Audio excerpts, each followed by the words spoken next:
San Valentín. San Valentín. San Valentine's.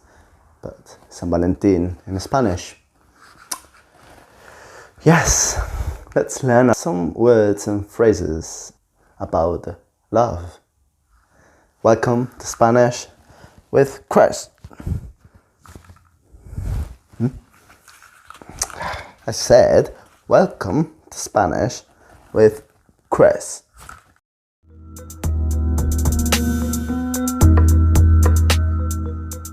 Love is in the air. Just a minute, it's a Spanish class, so el amor está en el aire. El amor está en el aire. You know, it doesn't sound the same. El amor está en el aire. Right, enough.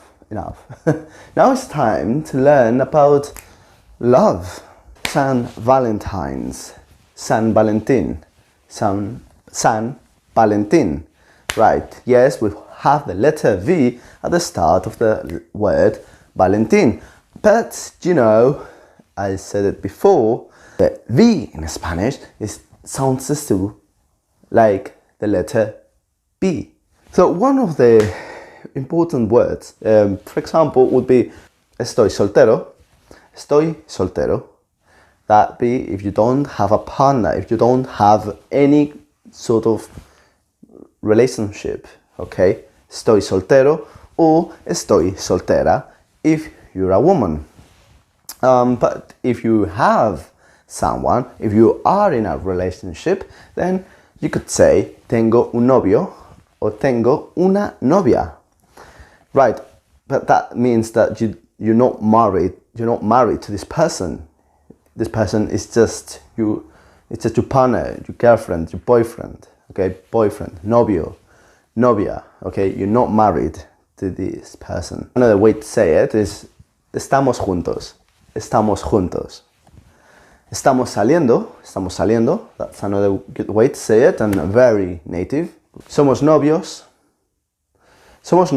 right? If you would say that if you have either a boyfriend or a girlfriend, we would still use the word novios. Now, we would only use novias, somos novias, if the couple is made by two women, okay? If the couple is formed by two women, then they would say somos novias. Estar casado. Estoy casado. I'm married. Estoy casado. Okay, if you are married to that person. Estoy casado. Now, what if we want to go on a date? Right, how would we ask someone for a date? ¿Te gustaría ir a tomar algo? So, ¿te gustaría ir a tomar algo? That's, you know, when you want to go out with someone, you know, man or woman, for a drink. When we are talking about drinks, we would use the verb tomar. ¿Te gustaría tomar algo? Algo, that'd be something, okay? It's really important to know this. Pedir salir a alguien. Pedir salir a alguien. We would refer to this when we want someone to be our boyfriend or girlfriend, right? You like someone very much and you want that person to become your boyfriend or girlfriend. Then you would say, voy a pedirla salir. Voy a pedirle salir. Or if you are already in a relationship and you want this relationship to go further, that'd be, you know, getting married, right? You can say proponerse. Me voy a proponer a ella. Something that, you know, when you go out with someone, you can say tengo una cita. Tengo una cita. Right, what can you say to ladies? What can you say to ladies? It sounds really romantic and really nice. Guapa. That's the most common adjective to refer to a woman who's pretty.